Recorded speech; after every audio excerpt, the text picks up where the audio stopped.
I'm Grant Blashki, and today we're talking about back pain. Lower back pain is something we see very often in general practice, and it can vary from minor back pain that just lasts a few days to really quite crippling back pain that can affect people's lives. Fortunately, most of the people we see in general practice just have short-lived sprains in their lower back that gets better. It's worthwhile understanding a little bit about the back. And the back has these vertebrae, which you can imagine my fists here, and has these side processes called the transverse processes, and through the middle you've got the spinal cord, and then you've got these little nerves coming out the sides, the nerve roots. So pain can occur in different parts of the back. Now most of the people we see, it's usually just the muscles and ligaments that have had a strain, and that will get better in a few days. But more serious causes of back pain can involve the disc, or sometimes the actual vertebra themselves, or pressure on the nerves, and so the doctor will want to have a pretty good look at you to decide what sort of back problem you have. Over the years we've developed a number of what we call red flags. So these are sort of symptoms that would make us think maybe there's a bit more to this back pain that we should worry about. So particularly if someone's having bowel or bladder problems with back pain, we're a bit concerned there about maybe there's pressure on the nerves. If people have a fever or a temperature, we're thinking maybe this is actually a kidney infection or some other sort of infection that's causing the back pain. If someone's got a lot of nausea or tummy pains, there might be some other cause of back pain. If people are losing weight, or they've got a history of a cancer, that might make us a bit concerned that the back pain could be some sort of malignancy. Back pain that's occurring at night is also sometimes a bit more of a red flag for us.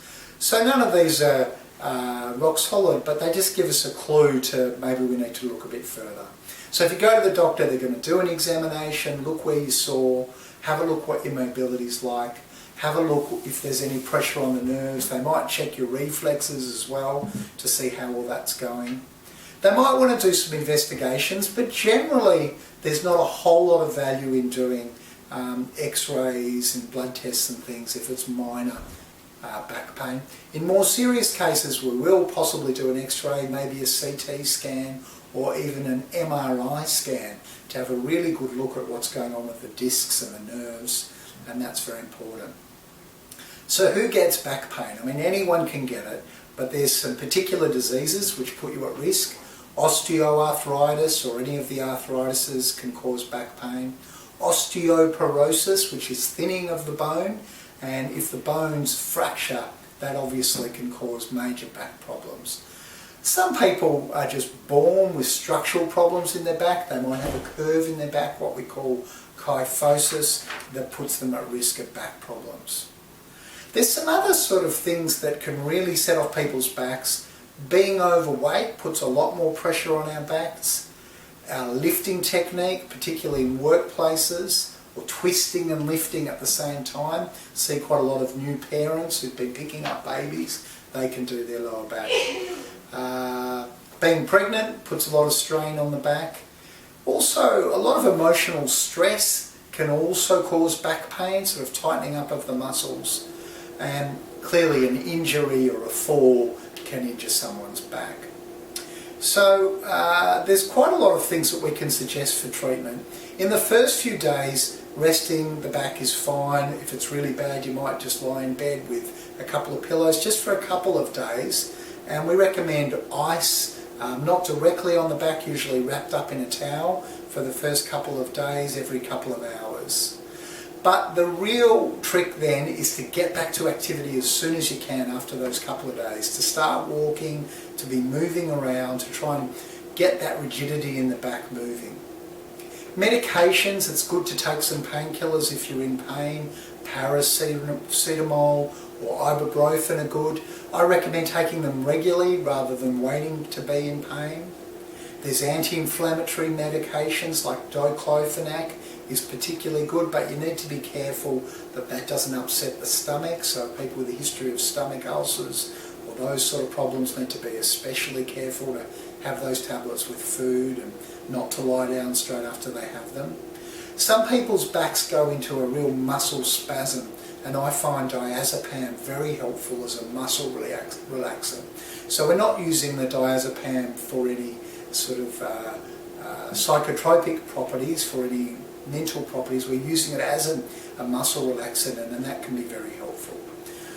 Probably the most helpful thing is to go to a good physical therapist, and that could be a physio or an osteopath or a chiropractor to really loosen up the back, and that's probably the most valuable thing you can do. I've found over the years that word of mouth is very good. People know which therapists are particularly good at sorting these things out, and so I'd highly recommend doing that. Unusually, people need surgery on their back, and usually we avoid that because it's risky and has complications. But if someone's got a really urgent nerve compression or a particular problem with their back, a neurosurgeon or an orthopedic surgeon may want to do an operation. So there's a number of things that people can do to try and avoid getting a recurrence of back problems after they get better.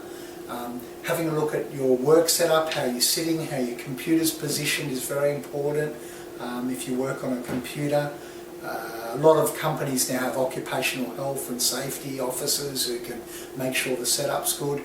You want a good bed that's firm and comfortable, not too hard and not too soft. Be very careful with lifting, using your legs. If you're carrying around a bag, it's better to have a backpack to balance the weight than have it hanging off one arm. And there's all those exercises that your physio can show you, or your other physical therapist, to strengthen up your abdominal muscles and try and put less pressure on your back. Now, there are those people who do go on to have chronic back pain, and that can have all sorts of secondary problems in itself, which are probably beyond today's short presentation. But I wish you well, I wish you a good recovery. So all the best from familydoctor.expert.